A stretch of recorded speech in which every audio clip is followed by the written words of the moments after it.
Assalamualaikum warahmatullahi wabarakatuh.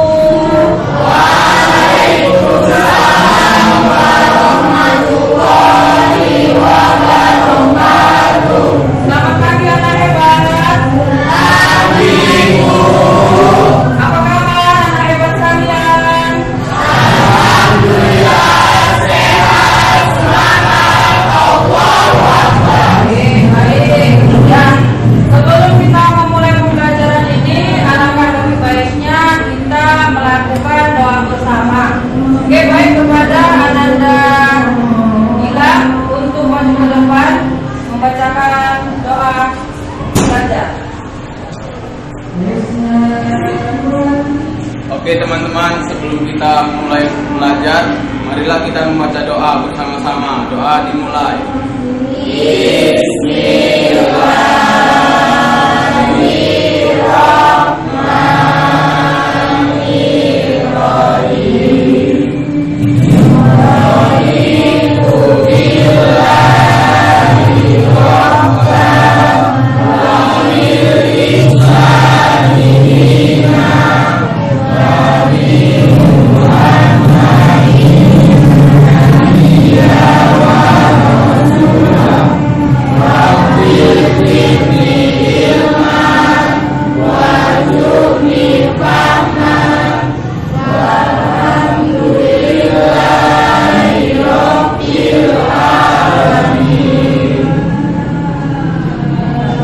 Doa selesai. Kepada ibu guru kita beri salam.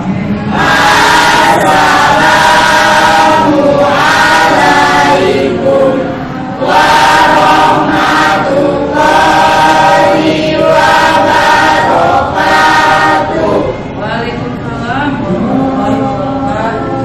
Oke, terima kasih kepada Nanda Gilang yang sangat berdoa. Sebagai umat yang beragama, sebaiknya kita melakukan pembelajaran dengan berdoa. Oke, baik.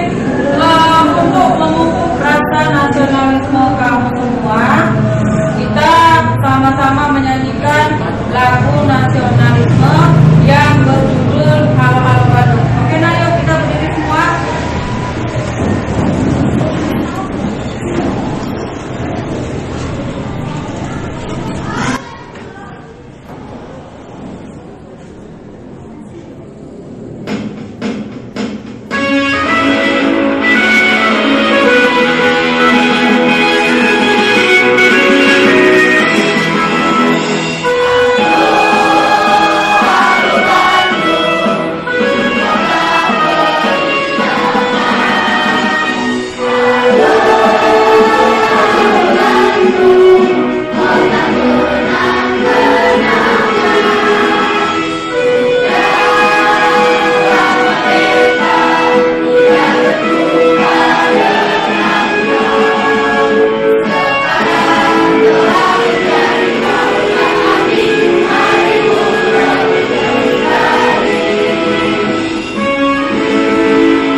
Oke, baik, dipersilakan duduk kembali.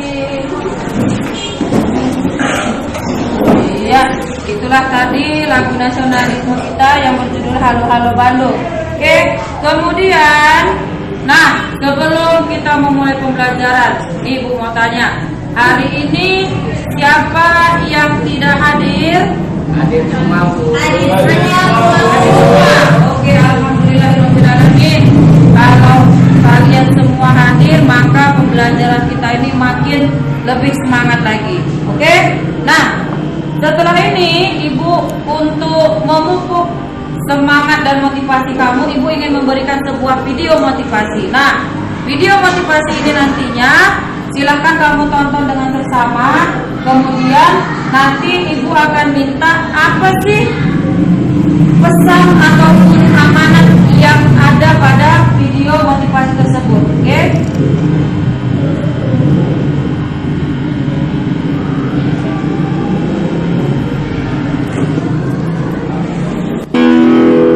Dalam kamus kesuksesan tidak ada kata instan.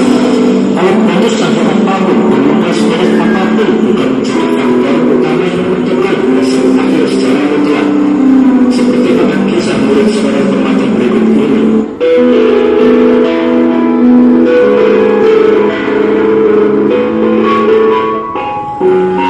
Alkisah sebagai sebuah kota tinggallah seorang seniman pemati yang sangat terkenal di saat negeri. Hasil karyanya yang sangat bagus untuk memenuhi bayangan.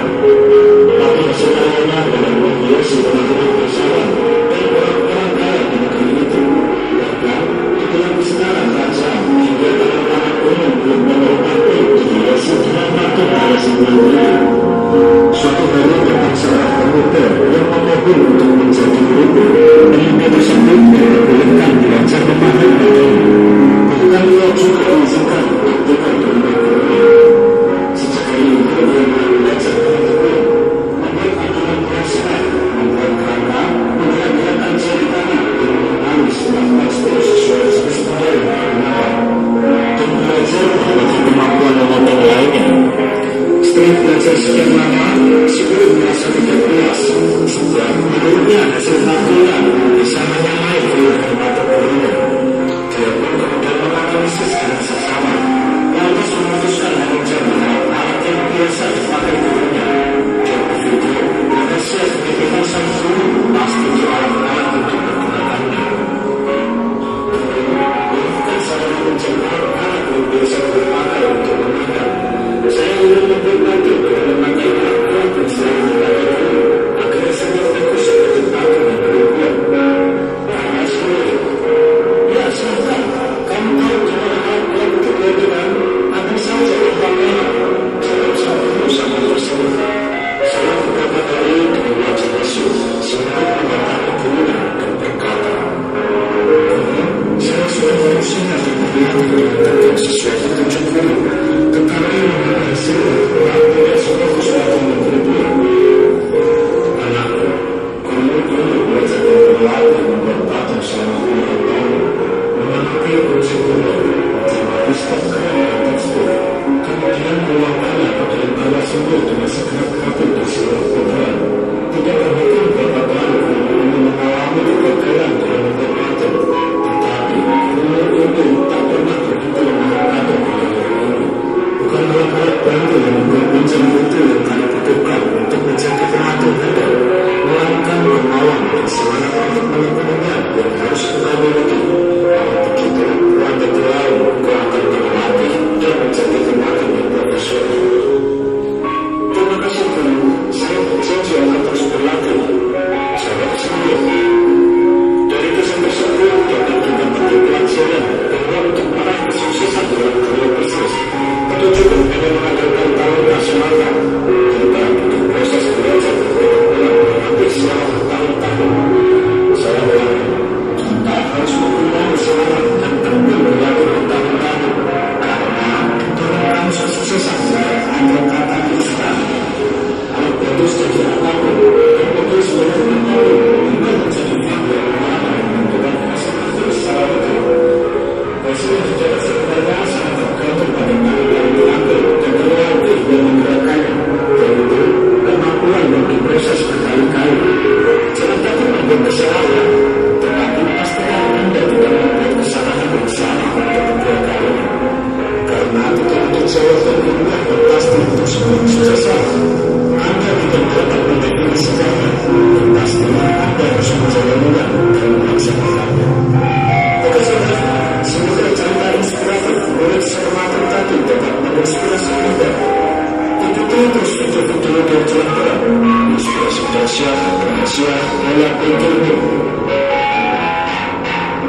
benar atau salah.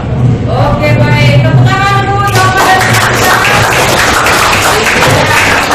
Jadi, apapun yang kita berbuat, jangan takut kita benar atau salah. Yang penting dijalani, kemudian diselesaikan. Karena apa?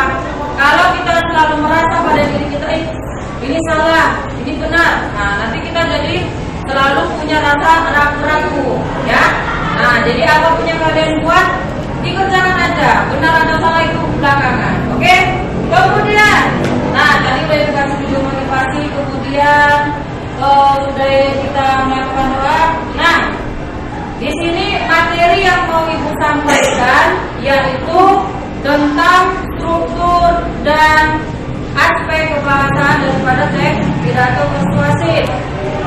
Oke, nah materi sebelumnya yaitu kita tentang menyimpulkan struktur pidato persuasif, ya kan? Menyimpulkan daripada teks pidato persuasif. Oke, nah kemudian nanti ibu sampaikan apa materinya, kemudian kompetensi dasar, indikator pencapaian, itu nanti ada di slide yang akan ibu tampilkan. Oke, nah untuk lebih semangat lagi, yuk kita berdiri. Ibu mau melakukan ice breaking, ya. Yuk kita sama-sama berdiri, ya. Menghadap semua ke depan, ya. Hadapnya semua ke depan, biar kita lebih semangat. Jadi ibu punya yel-yel, nanti kalau ibu nyanyi kamu tepuk tangan, kemudian bisa semangat. Oke? Bisa? Oke, baik. Kalau kau senang hati tepuk tangan, kalau kau bahagia tepuk tangan, kalau kau senang hati, kalau kau bahagia, kalau semangat belajar ucapkanlah semangat. Kalau semangat belajar ucapkanlah semangat. Oke, kita semangat lagi ya. Nah, di kegiatan pembelajaran ini tadi seperti yang sudah ibu sebutkan sebelumnya, kita akan mempelajari tentang struktur dan juga kaidah kebahasaan. Nah, untuk lebih jelas lagi ini ibu tampilkan ada sebuah video pembelajaran. Nah, silakan disimak video pembelajaran berikut.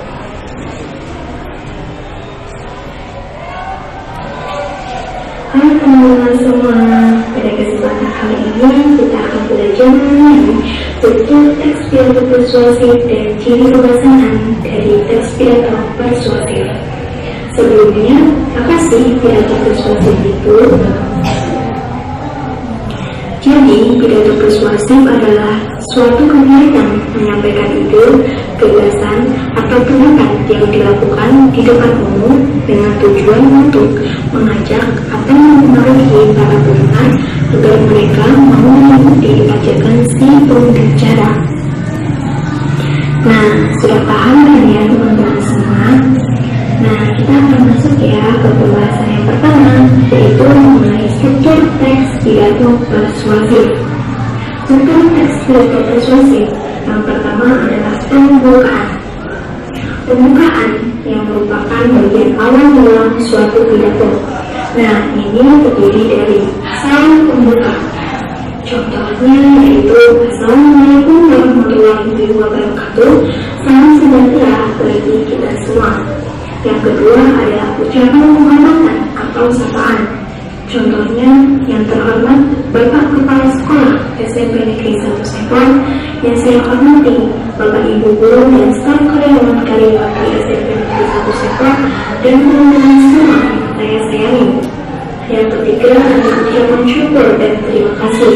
Contohnya, puji syukur kehadirat Allah SWT yang telah memberikan rahmat dan hidayahnya sehingga kita semua dapat berkumpul di sini dalam keadaan sehat tanpa kekurangan suatu apapun. Terima kasih kepada hadirin yang telah meluangkan waktu untuk hadir dalam acara pada hari ini. Kemudian struktur teks pidato yang kedua adalah isi pidato. Isi pidato merupakan bagian yang penting karena dalam isi pidato ini mengandung inti dari sesuatu yang akan disampaikan dan dibicarakan. Pada bagian ini, pembicara akan menjelaskan secara detail dan jelas mengenai apa yang disampaikan kepada pendengar. struktur teks pidato. Ketiga adalah penutup, yang merupakan bagian akhir dalam pidato. Dalam penutup ini, pidato yang baik biasanya berisi mengenai hal-hal sebagai berikut. Yang pertama adalah simpulan secara ringkas dari materi yang kurang dijelaskan. Yang kedua, permintaan maaf kepada pendengar jika ada salah dalam berkata dan menyinggung pendengar. Contohnya, demikian yang dapat saya sampaikan. Apabila ada kesalahan dalam bertutur kata, saya mohon maaf. Yang ketiga adalah salam penutup. Contohnya yaitu Wassalamualaikum warahmatullahi wabarakatuh. Kemudian kita masuk ke pembahasan yang kedua mengenai ciri kebahasaan teks pidato persuasif. Ciri kebahasaan teks pidato persuasif yang pertama adalah kalimat aktif, yaitu suatu kalimat yang memiliki subjek aktif dan melakukan kegiatan atau aktivitas tertentu. Contohnya, saya akan menyampaikan pidato tentang lingkungan. Yang kedua adalah kata tugas. Kata tugas merupakan salah satu jenis kelompok kata dalam tata bahasa Indonesia yang terdiri dari kata depan, kata sambung, kata sandang, dan kata seru. Yang ketiga adalah kata emotif. Kata emotif merupakan kosakata yang berhubungan dengan perasaan yang bisa membuat audiens atau pendengar tersentuh. Contohnya, mari kita jaga lingkungan kita dari sampah masyarakat. Yang keempat adalah kosakata bidang ilmu atau istilah, yang merupakan kata-kata yang sangat sering digunakan dalam bidang keilmuan. Contohnya, fotosintesis, diagnosis, reboisasi, dan lain sebagainya. Yang kelima adalah sinonim. Sinonim adalah bentuk persamaan atau padanan makna kata yang diucapkan. Yang keenam adalah kata benda abstrak. Kata benda abstrak yaitu merupakan kata benda yang tidak ada wujudnya atau sebuah benda yang tidak bisa dilihat oleh mata. Contohnya yaitu kata kerja yang berubah menjadi kata benda. Contohnya mengolah menjadi pengolahan, mencari menjadi pencarian, membangun menjadi pembangunan, dan lain sebagainya. Nah, agar teman-teman lebih mudah untuk memahami mengenai struktur teks pidato persuasif dan ciri kebahasaan dari teks pidato persuasif, simak contoh pidato persuasif berikut ini ya. Assalamualaikum warahmatullahi wabarakatuh. Yang terhormat Bapak Kepala Sekolah SMP Negeri 1 Sempor, yang saya hormati Bapak Ibu Guru dan staf karyawan-karyawati SMP Negeri 1 Sempor, dan teman-teman semua yang saya sayangi. Marilah kita panjatkan puja dan puji syukur kehadirat Allah SWT yang telah memberikan nikmat dan hidayahnya sehingga kita semua dapat berkumpul pada hari ini dalam keadaan sehat tanpa kekurangan suatu apapun. Pada kesempatan ini, saya akan menyampaikan pidato tentang menjaga kebersihan lingkungan sekolah. Kita semua telah mengetahui bahwa lingkungan merupakan tempat hidup bagi semua makhluk hidup. Untuk itu, kita harus menjaga kelestarian lingkungan kita agar kita tetap dapat hidup dengan nyaman. Salah satu cara yang dapat dilakukan untuk menjaga lingkungan adalah menjaga kebersihannya. Menjaga kebersihan lingkungan dapat dimulai dengan hal-hal kecil, namun hal ini terkadang sulit untuk kita lakukan. Contohnya saja adalah membuang sampah pada tempatnya. Saat ini, kesadaran untuk menjaga kebersihan di kalangan kita sebagai siswa sangatlah kurang. Hal ini dapat dilihat dari lingkungan sekolah kita yang masih terdapat sampah yang berserakan, entah itu sampah plastik makanan minuman atau sampah kertas. Padahal tempat sampah yang disediakan sekolah sudah memadai. Di setiap sudut sekolah terdapat tempat sampah. Di depan kelas pun sudah terdapat tempat sampah. Namun tidak ada kesadaran kita untuk membuang sampah pada tempatnya sebagai wujud menjaga kebersihan lingkungan sekolah. Selain membuang sampah pada tempatnya, kita dapat menjalankan piket kelas sebagai cara untuk menjaga kebersihan lingkungan sekolah. Kemudian, biasakanlah memilah sampah sesuai dengan kelompoknya sebelum memasukkan ke tempat sampah. Jenis sampah dibedakan menjadi 3, yaitu yang pertama adalah sampah basah, yaitu sampah yang tidak terurai dengan busuk. Contohnya, sisa makanan, sayur, buah-buahan, sampah kebun, dan sampah dapur. Yang kedua, sampah kering, yaitu sampah yang tidak bisa membusuk dan terurai secara ilmiah. Contohnya, kertas, kardus, plastik, tekstil, karet, kaca, kaleng, dan lain sebagainya. Yang ketiga adalah sampah B3, bahan berbahaya dan beracun, yaitu sampah yang beracun dan bereaksi yang sangat membahayakan kesehatan dan kehidupan organisme. Contohnya adalah baterai, cat, pestisida, sampah rumah sakit, dan lain sebagainya. Namun, sampah yang disediakan oleh sekolah hanya terdapat 2 jenis, yaitu sampah basah dan sampah kering. Tetapi sangat disayangkan karena pada akhirnya sampah tersebut saat dibuang disatukan kembali. Jadi kita akan sia-sia memilah sampah basah dan sampah kering kalau pada akhirnya disatukan kembali. Hal tersebut harus ada kerjasama antara pemerintah dan sekolah untuk membuang sampah basah dan sampah kering agar dapat mengurangi pencemaran lingkungan. Nah, untuk itu saya ingin menyampaikan sebuah pepatah, yaitu kebersihan adalah sebagian dari iman. Dengan ini saya berharap teman-teman semua peduli dan sadar dengan pentingnya menjaga kebersihan. Semoga pepatah tadi akan menjadi motivasi atau dorongan kita untuk tetap menjaga kebersihan lingkungan sekolah kita, agar kita tetap dapat dengan nyaman untuk melakukan kegiatan belajar.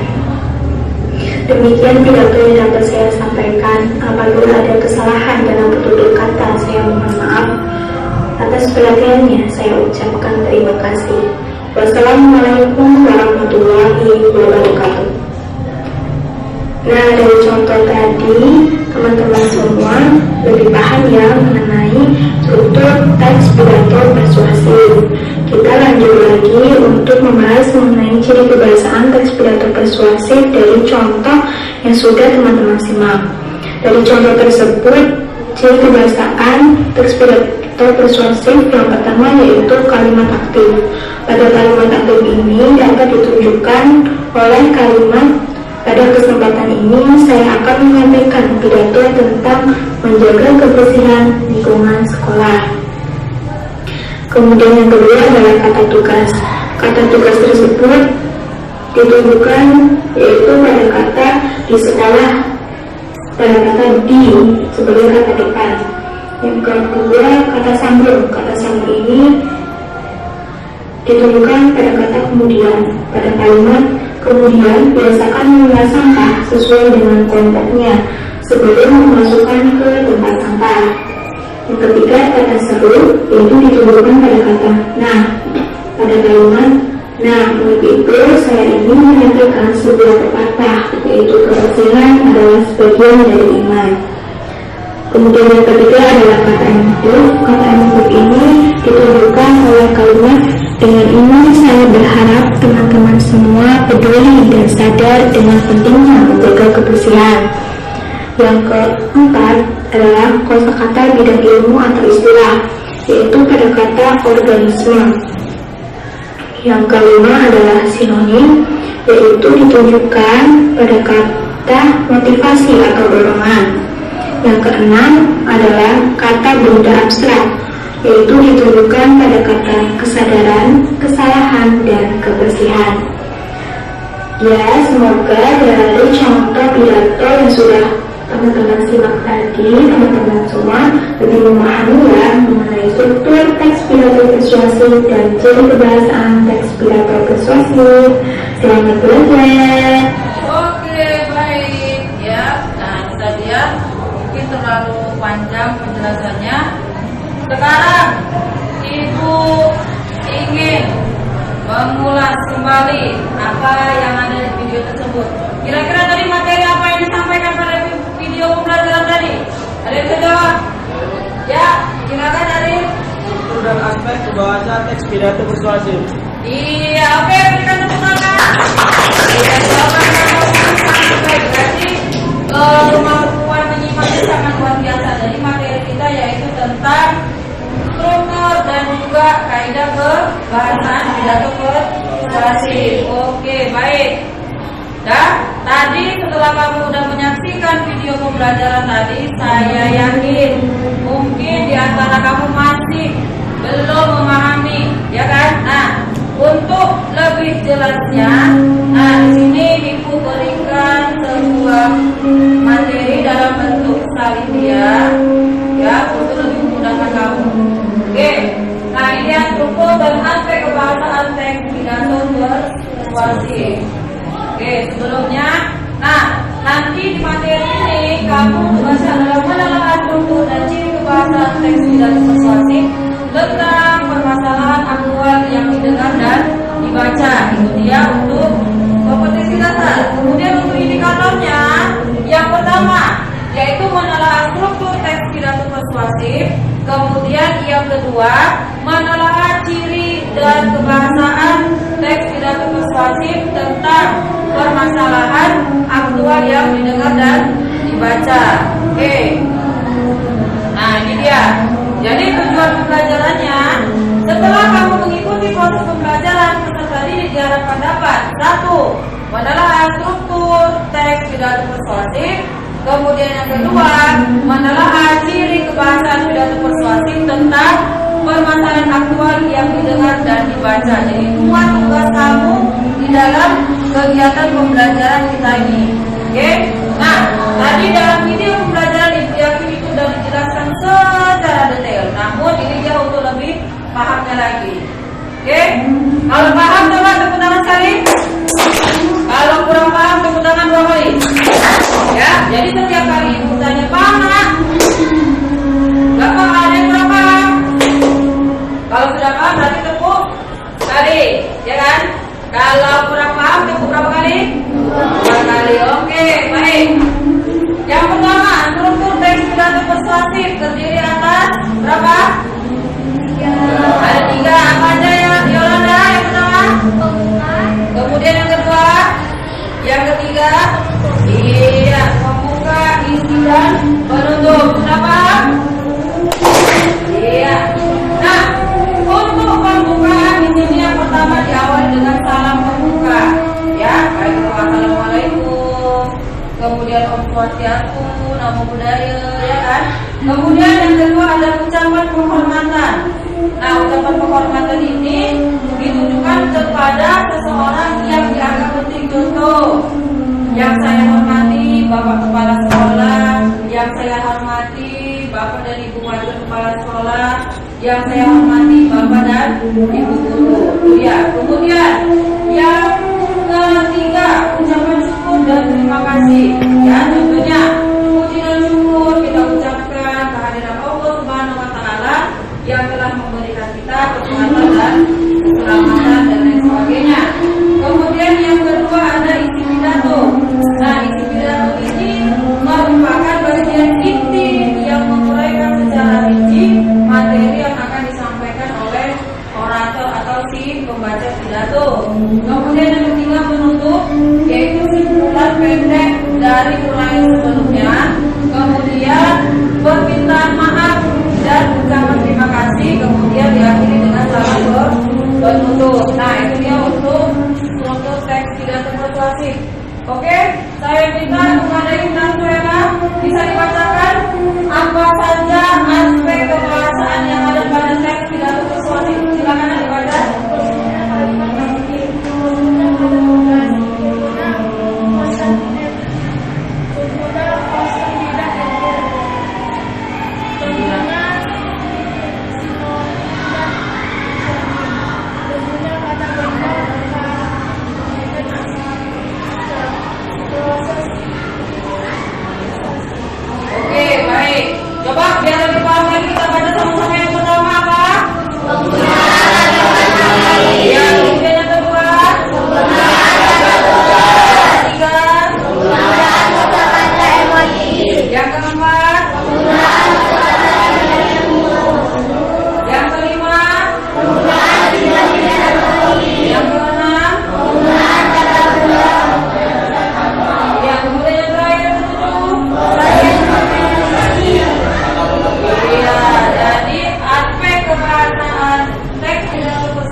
sudah Ibu berikan materi berupa video pembelajaran dan juga salin dia yang sudah Ibu tampilkan. Kemudian, nah di sini Ibu akan membagikan kamu ke dalam sebuah kelompok, yang mana kelompok ini nanti tugasnya adalah kamu Ibu sajikan sebuah teks yang berjudul tentang virus corona, di mana teks tersebut nanti silakan kamu telaah dan kamu analisis dengan teman kelompokmu untuk kamu cari tahu yang pertama struktur teks pidato persuasif, dan yang kedua adalah aspek kaidah kebahasaan teks pidato persuasif. Oke, baik. Nah, sekarang Ibu minta yang ini nanti adalah kelompok 1, kemudian yang ini adalah kelompok 2, yang di sana kelompok 3, dan kemudian yang di sini kelompok 4. Nah, nanti tugas yang diberikan kepada kamu buat dalam bentuk Canva, ya. Jadi silakan, ini kan Ibu bagikan LKPD-nya. Nanti tugasnya kamu buat di dalam bentuk media Canva, dan tugasnya nanti kamu kirim ke WA Ibu. Nah, supaya apa? Nanti kita presentasikan di depan. Oke, paham anak-anak? Paham. Iya, baik. Ini diberikan ya. Tadi sudah dibagi kelompoknya.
Oke, baik, tadi sudah Ibu berikan LKPD-nya. Jadi ini dia nak tugas yang mau kamu kerjakan. Nah, jadi di sini sudah Ibu sajikan sebuah teks pidato persuasif, sudah. Nah, ini dia tentang virus COVID, ya. Nah, ini dia teksnya. Kemudian dari teks ini nanti akan kamu buat struktur dan juga aspek kebahasaan pidatonya. Oke, baik. Silakan kamu berdiskusi dengan teman kamu, dan jangan lupa tugasnya nanti dibuat ke dalam bentuk Canva dan dikirimkan ke WA itu. Oke, baik. Bisa nak? Oke, silakan berdiskusi. Nanti kalau ada yang kurang paham, tunjuk tangan, kemudian tanyakan apa yang mau kamu tanya.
Ibu minta untuk kelompok 3 maju ke depan mempresentasikan hasil diskusi kelompoknya. Oke, nah tadi tugasnya udah dikirim.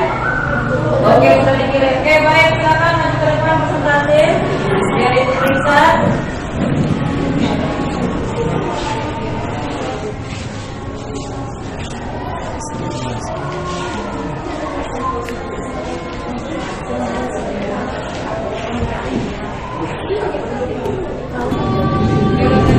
Assalamualaikum warahmatullahi wabarakatuh.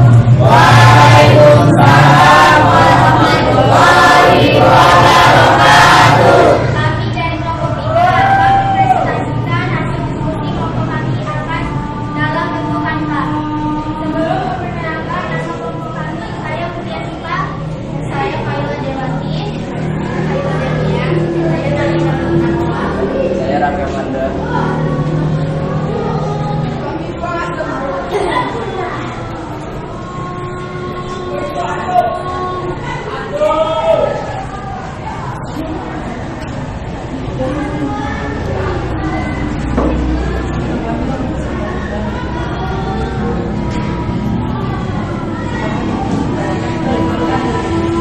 kami akan mempresentasikan hasil diskusi kami. Ketahuan, Assalamualaikum warahmatullahi wabarakatuh. Yang terhormat Bapak Ibu Guru serta saudara sekalian yang saya cintai dan bersyukur juga kepadanya kepada instansi promosi yang telah memberikan rahmat serta hidayah pada kita semua sehingga kita dapat merasakan nikmatnya yang begitu banyak. Bapak Ibu Guru serta saudara yang saya hormati, dalam kesempatan ini saya akan membahas tentang dua perkara menang atau zaman yang sedang meranjak mana belakangan ini sebagai renungan saudara-saudara semua. Oke, seterusnya bagian ini silakan presentasi. Ini dan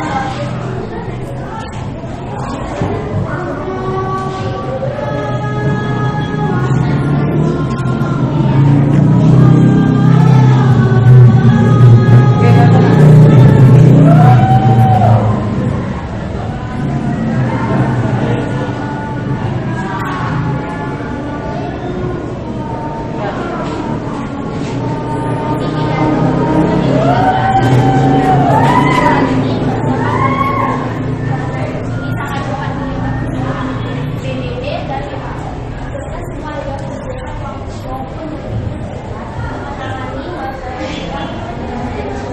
namun keadaan Cina itu cepat atau lambat mereka melakukan isolasi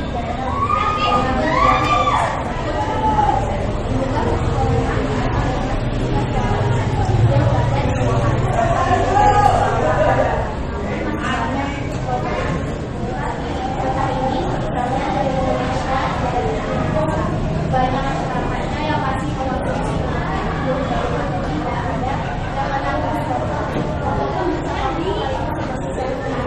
tidak ada yang menanggung dan tidak mengetahui tingkat pemasangannya. Bisa juga mengukur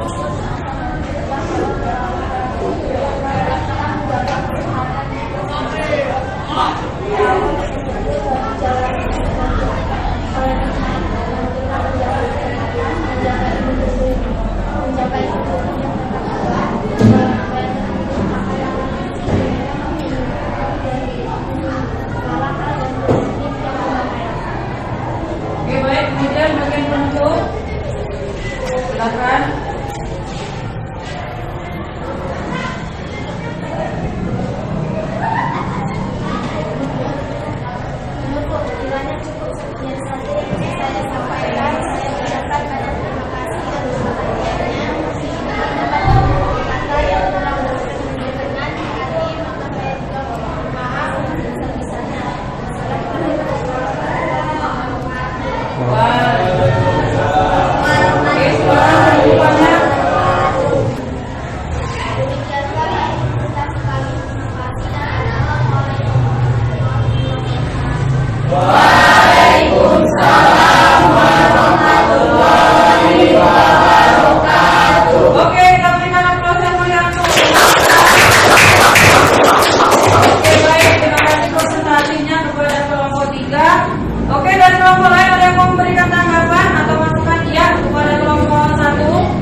Oke, tadi ada masukan dari kelompok 1, katanya ada kata-kata yang disingkat. Oke, baik. Nanti untuk kelompok 3 silakan diperbaiki. Kalau ada yang salah, jangan disingkat-singkat supaya hasilnya lebih bagus. Oke, baik. Silakan dulu lagi kembali ke tempatnya.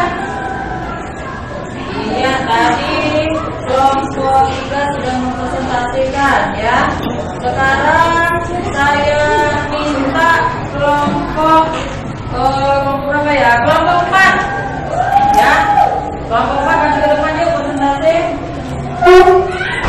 Kalau tugasnya sudah dikirim tadi nak? Oke, sudah. Alhamdulillah.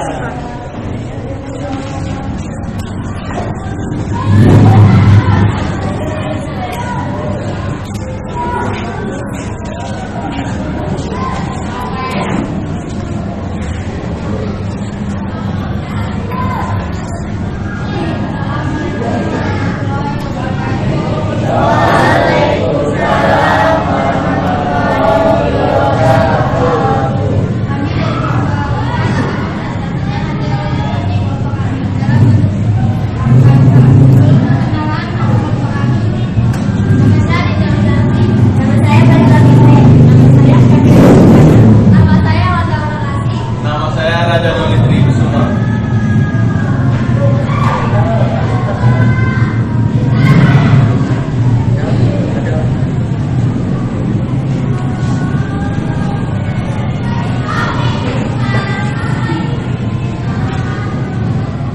Oke, nah silakan lanjut presentasinya.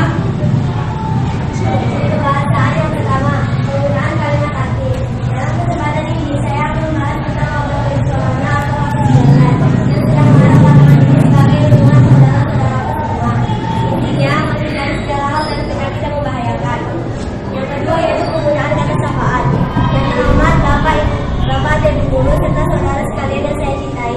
Dalam kesempatan ini, saya akan membahas tentang wabah virus corona atau COVID-19 yang sedang marak belakangan ini sebagai lindungan saudara-saudaraku semua.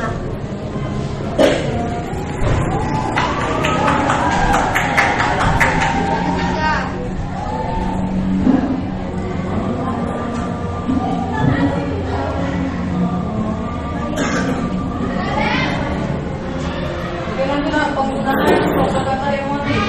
Penggunaan kata-kata emotif. Virus yang diduga berasal dari Cina. Provinsi Wuhan. Wuhan ini melambangkan warga dunia karena virus ini sangat cepat menyebar ke seluruh dunia. PBB dan WHO serta semua negara bergerak maupun berpikir cepat untuk menangani warganya yang sedang berada di Cina.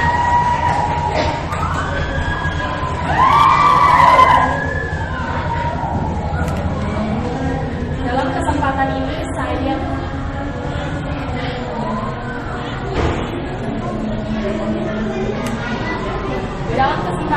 saya akan membahas tentang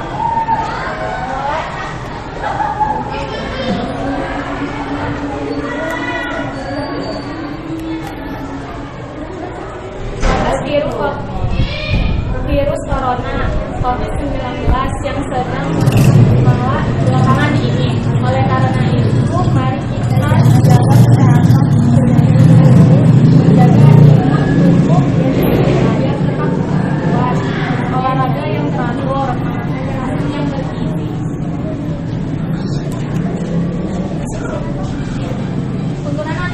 Penggunaan antonim berasal dari hewan kelelawar dan ular, namun masih banyak pro kontra tentang ini. Semisal dari Indonesia di daerah Minakata. Namun keadaan di Cina seperti itu, cepat atau lambat mereka melakukan isolasi di daerah Wuhan guna menghindar virus tersebut menyebar.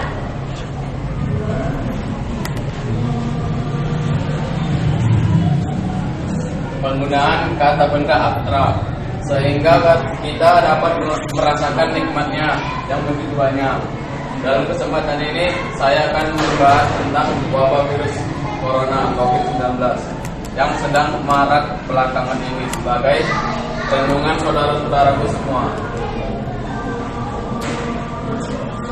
Demikianlah yang kami sampaikan. Kurang lebihnya kami mohon maaf. Wassalamualaikum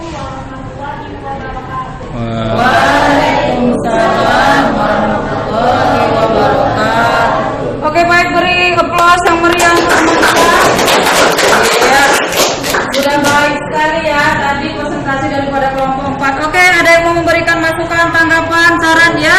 Kelompok 2. Kolomnya kurang bagus, perlu diperbaiki lagi biar rapi. Oke, mungkin ada masukan dari kelompok 2 yaitu nanti dirapikan lagi untuk bagian-bagian kolomnya ya. Mungkin ada urutannya yang gak pas atau apa bisa jadi masukan. Oke, bisa kelompok 4? Oke, baik, silakan kembali lagi ke tempat duduknya masing-masing. Nah, tadi kamu sudah mempresentasikan hasil diskusi kelompok kamu, sangat bagus sekali, dan kerjasama yang kamu bangun itu sangatlah baik. Oke, nah untuk tugas berikutnya ya. Nah, tadi sudah Ibu sampaikan materi tentang struktur teks pidato persuasif, kemudian ada kaidah kebahasaan teks pidato persuasif. Nah, kemudian sudah kamu presentasikan itu materi dan hasilnya sangat bagus. Kemudian ada juga kritikan dari teman-teman kamu. Nah, sebelum kita menutup pembelajaran kita ini, di sini Ibu mau memberikan simpulan. Sudah? Nah, kita sama-sama menyimpulkan. Tadi di pembelajaran sebelumnya struktur teks pidato persuasif ada berapa? Yang pertama, yang kedua, yang ketiga, kemudian untuk aspek kebahasaan teks pidato persuasif ada 7. Yang pertama ada penggunaan kalimat aktif, kemudian ada penggunaan kata santang, penggunaan abstrak, ya kan? Kemudian penggunaan nominalisasi, kemudian penggunaan apa lagi? Penggunaan apa lagi? Kosakata bidang ilmu, kemudian ada apa lagi? Penggunaan antonim, kemudian kosakata emotif, kemudian apa lagi? Iya, kata sapaan. Oke, baik, berarti kamu sudah paham ya yang sudah Ibu sampaikan materi kita hari ini. Nah, untuk lebih menambah pengetahuan kamu, silakanlah kamu buka halaman 67.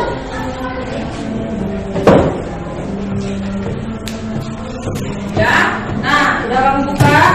Untuk menambah tugas kamu atau menambah pengetahuan kamu, silakan nanti kamu kerjakan tugas di situ ya. Nah, di situ ada nanti sebuah teks, yang mana teks itu nanti kamu carilah kaidah kebahasaan dan juga strukturnya. Kemudian nanti ada di situ tugas pilihan gandanya ya. Tugas pilihan gandanya jangan lupa ditulis soalnya. Kemudian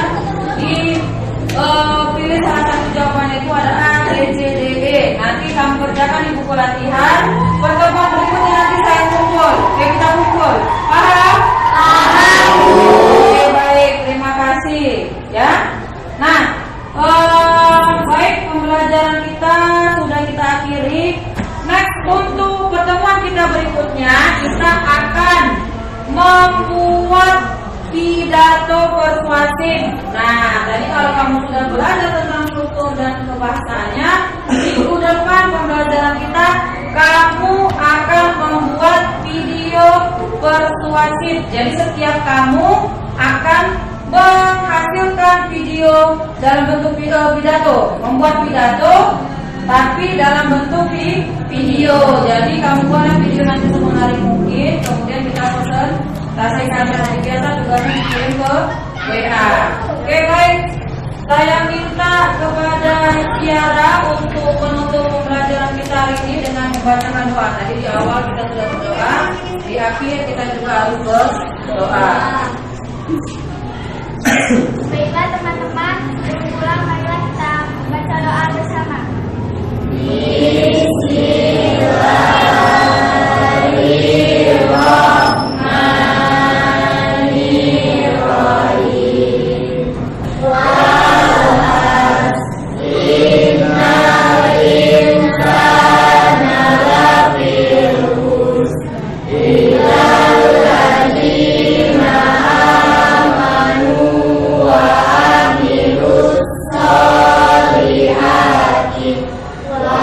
Wa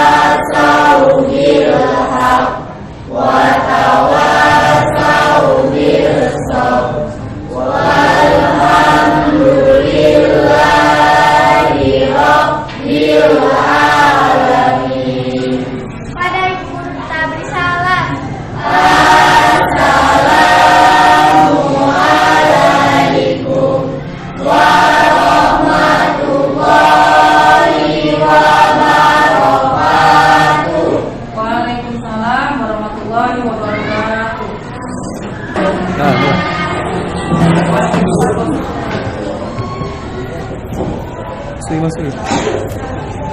Udah mulai masuk kan? Nah.